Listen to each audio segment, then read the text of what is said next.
परमेश्वर की पिछले वचन में हम इस प्रकार सीखे कि स्वर्ग राज्य से किसको बाहर निकाल देंगे। हालेलुया।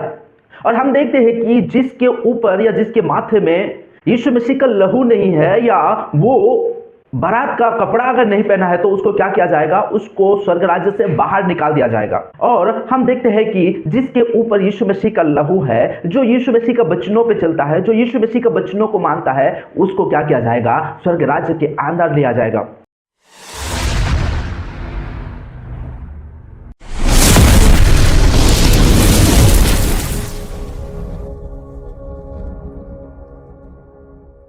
आज हम सीखेंगे परमेश्वर की वचन को जो नहीं मानता है उसका परिणाम क्या हो सकता है, और जो परमेश्वर की वचन को नहीं मानता है उसका जीवन में क्या होता है? बार बार पाप होता है, और ऐसे पाप होता है कि जानबूझ के पाप होता है। और जो इंसान अगर बार बार अगर पाप करता है और जानबूझ के अगर पाप करता है, उसके जीवन के लिए, उसके आत्मा के लिए, उसके शरीर के लिए क्या हानि हो सकता है, उसके बारे में हम देखेंगे मेरे प्यारे भाई और बहनों। जो जानबूझ के अगर परमेश्वर की विरुद्ध अगर पाप करता है, वो क्या करता है? वो परमेश्वर को चुनौती देता है।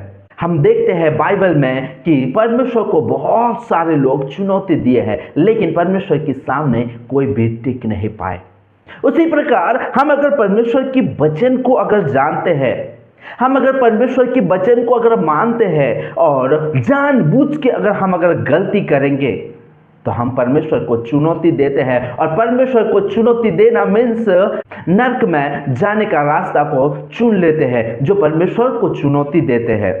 जिस प्रकार लिखा है मेरे प्यारे भाई और बहनों, इब्रानी 10 अध्याय उसका 26 और 27 वचन, आइए हम पढ़ेंगे। क्योंकि सच्चाई की पहचान प्राप्त करने के बाद यदि हम जानबूझकर पाप करते रहे, तो पापों के लिए फिर कोई बलिदान बाकी नहीं। हाँ, दंड का एक भयानक बाट जोना और आग का ज्वाला बाकी है, जो विरोधियों को भस्म कर देता है। बाइबल हमें किस प्रकार कहता है? जो बाइबल की वचन को जानता है और परमेश्वर को अगर चुनौती देता है या जानबूझ के अगर गलत करता है, उसके लिए और कोई बलिदान नहीं है। मेरे प्यारे भाई और बहनों, हम देखते हैं यीशु मसीह इस धरती पे आने से पहले लोग क्या करते थे कि बलिदान क्या करते थे? भेड़ बकरी को लेके बलिदान क्या करते थे? और वो बलिदान क्यों करते थे? कि जो कोई अगर पाप कर जाएगा या परमेश्वर के विरुद्ध में अगर कोई पाप करेगा, तो वो अब वेदी में लेके जाके क्या करते थे? बलिदान चढ़ाते थे। और उस बलिदान से क्या होता था? उस पाप से परमेश्वर माफ कर देता था और वो पाप से मुक्त हो जाता था। लेकिन परमेश्वर ने देखा कि ऐसा कोई बलिदान नहीं है जो हमेशा हर किसी का पाप को खत्म कर सके। इसीलिए परमेश्वर ने यीशु मसीह को ठहराया और यीशु मसीह को जगत में भेजा, ताकि हमारे सारे मनुष्य जाति का क्या करेगा? वो सारे पापों को मिटा देगा। यीशु मसीह का बलिदान के आगे या यीशु मसीह का बलिदान की बाद और कोई बड़ा बलिदान नहीं है जो हमारे पापों को धो सके या हमें हमारे पापों को मिटा सके। मेरे प्यारे भाई और बहनों, ऐसा कोई भी बलिदान नहीं है जो यीशु मसीह की बलिदान से बड़ा हो सके। तो आज अगर हम परमेश्वर के वचन को जानबूझ के अगर गलती करते हो, तो आप यीशु मसीह आया, बलिदान दिया, हमारे लिए मारा गया, गाड़ा गया और तीसरे दिन में जी उठा, और वो बहुत जल्द आने वाला है। तो और कौन सी बलिदान आप दोगे जो आप बार बार पाप करते हो? आज हमें वचन को जानने की जरूरत है। आज हमें परमेश्वर हमसे क्या बात कर रहा है, परमेश्वर हमारे लिए अपना इकलौता बेटा को क्यों दिया, ये जानने की जरूरत है। जब तक हम नहीं जानेंगे मेरे प्यारे भाई और बहनों, तो हम परमेश्वर के विरुद्ध पाप करेंगे। इस प्रकार लिखा है 27 वचन में, हाँ, दंड का, हालेलुया, जो अगर बार बार अगर पाप करता है, जो अगर बार बार अगर वचन को नहीं मान के परमेश्वर के विरुद्ध अगर पाप करता रहता है, उसके लिए एक ही चीज है, अभी और उसका पाप को क्षमा नहीं किया जाएगा। सिर्फ एक ही है, वह क्या है? दंड का एक भयानक बाट जोना। आप अगर परमेश्वर के वचन को सुनते हो और नहीं मानते हो, क्या होना पड़ेगा? अपने आप को प्रिपेयर करना पड़ेगा कि मेरे लिए एक भयानक दंड है, और उस दंड को सहने के लिए, उस दंड को भोगने के लिए क्या करना पड़ेगा? हमें बाट जोना पड़ेगा। नहीं तो मेरे प्यारे भाई और बहनों, हम अगर उस दंड से अगर बचना चाहते हैं तो परमेश्वर की वचन ही हमें बचा सकता है। या वो जो हम गलती कर रहे हैं या जो पाप कर रहे हैं वो पाप को छोड़ना पड़ेगा। हालेलुया। जिस प्रकार मेरे प्यारे भाई और बहनों नीति वचन 28:13 में इस प्रकार लिखा है, जो अपने अपराध छिपा रखता है उसका कार्य सफल नहीं होता। जो अगर पाप करता है और परमेश्वर की सामने जाकर अगर अपने पापों को अगर नहीं मानता है, वो कुछ भी करेगा तो उसका कोई भी बलिदान चढ़ाए लेकिन उसका कोई भी बलिदान काम में नहीं आएगा। जिस प्रकार हम देखते हैं मेरे प्यारे भाई और बहनों कि आदम और हवा ने पाप किए। हालेलुया। आदम और हवा ने पाप किए, लेकिन आदम और हवा को आदम की बटिका से निकाल दिया गया। क्यों निकाल दिया गया? क्योंकि उन लोगों ने अपने पापों को नहीं माने बल्कि जाके झाड़ के पीछे छुप गए। हालेलुया। झाड़ के पीछे जाकर छुप गए और कहने लगे कि हम तुझसे डरते हैं। लेकिन ये आदम और हवा ने ये नहीं कहे कि हे प्रभु हमसे गलती हो गया तो हमें माफ कर दे। ये पापों को स्वीकार नहीं करके झाड़ के पीछे छुप गए और क्या किए? परमेश्वर ने उनको आदम की बटिका से निकाल दिया।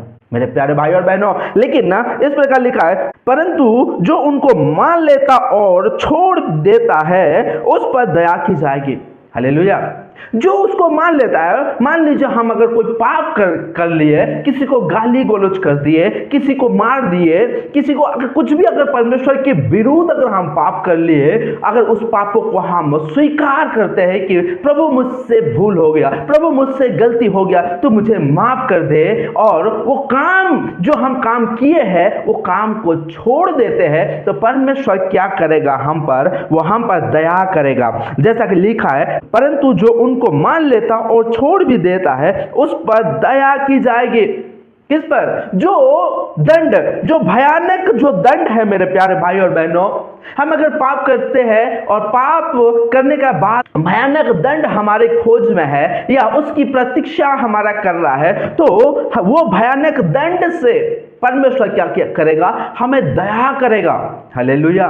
लेकिन ये हुआ कैसा? परमेश्वर हमारे ऊपर जो क्रोध था वो क्रोध मिटा कैसा? जब हम अपने पापों को स्वीकार किए, हम अपने पापों को मान लिए और कहे प्रभु तो मुझसे गलती हो गया है तो मुझे माफ कर दे, आज की बात मैं नहीं करूंगा।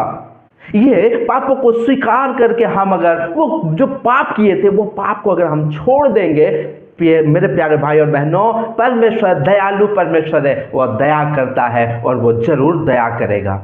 कब? जब हम पापों को स्वीकार करेंगे और वो सारे पापों को हम छोड़ देंगे और कभी नहीं करेंगे, तो वो दंड जो हमारे लिए परमेश्वर ने रखा है वो दंड से हमें मुक्त करेगा। इसीलिए मेरे प्यारे भाई और बहनों, आज हमें सीखने को क्या मिलता है कि जो नित्य दिन हमसे पाप होता है, सिर्फ परमेश्वर के सामने जाके पाप की स्वीकार कर देने से नहीं होगा, बल्कि वो पापों को छोड़ना पड़ेगा। हालेलुया। मान लीजिए मेरे प्यारे भाई और बहनों, एक इंसान जुआ के अड्डा में जाता है और उसका सारे चीजों को वो बर्बाद कर देता है और आता है परमेश्वर के सामने आता है और कहता है, हे प्रभु तुम मुझसे माफ कर, मैं दोबारा कभी नहीं जाऊंगा। परमेश्वर माफ करता है, परमेश्वर फिर आशीष को उसके जीवन में उंडलता है। लेकिन वही काम अगर कोई इंसान अगर फिर करेगा तो उसके परिणाम क्या है? उसके परिणाम एक ही है, वो है अनंत दंड। मेरे प्यारे भाई और बहनों, मैंने कुछ दंड लिखा है। परमेश्वर की जो आज्ञाओं को नहीं मानता है, परमेश्वर की जो आज्ञाओं को नहीं सुनता है और बार बार पाप करता है, वो दंड क्या है? अंधकार में डाल दिया जाएगा, अनंत आग में डाल दिया जाएगा, टुकड़े टुकड़े किया जाएगा, जहां पे रोना धोना और दांत पीसना होगा। ये बहुत भयानक दंड है मेरे प्यारे भाई और बहनों। इसलिए मेरे प्यारे भाई और बहनों, आप जो पाप करते हो वो पाप को स्वीकार करो और वो पाप को आप छोड़ दो। परमेश्वर आपको दया करेगा और आपको सारे आशीष उंडल देगा और आप अनंत जीवन की बारिश हो सकोगे। यीशु मसीह ने इस प्रकार कहता है कि जो मेरे वचनों को सुनता है और मेरे भेजने वाला पर विश्वास करता है वो अनंत जीवन उसी का है। हालेलुया। यीशु मसीह ने क्या कहता है कि वो हम जो इंसान है यीशु मसीह के वचनों को अगर सुनेंगे और परमेश्वर पर विश्वास अगर करेंगे तो अनंत जीवन हमारा है। यीशु मसीह नहीं चाहता है कि हम नर्क में जाए, अनंत जीवन में आए, यही चाहता है। इसलिए मेरे प्यारे भाई और बहनों कि यीशु कहता है कि मेरे पास आओ और मेरे वचनों को सुनो और अपने जीवन को सुधार लो, अपने पापों को मान लो और अपने पापों को स्वीकार करके वो सारे कुकर्म को छोड़ दो और मेरे पीछे हो लो। जो यीशु मसीह का पीछे चलता है वो अनंत जीवन की बारिश है। मेरे प्यारे भाई और बहनों, मैं आशा करता हूं कि इस वचन के द्वारा आप अपने सारे कुकर्म कामों को छोड़ोगे और अपने पापों को स्वीकार करके यीशु मसीह के वचनों को सुनोगे और वचनों को मानोगे और यीशु मसीह की आज्ञा के अनुसार चलोगे और आप अनंत जीवन की बारिश हो पाओगे। आज की परमेश्वर की वचन यही तक है मेरे प्यारे भाई और बहनों। फिर मिलेंगे हम परमेश्वर की पवित्र वचन के साथ। तब तक आप सभी को जय मसीह।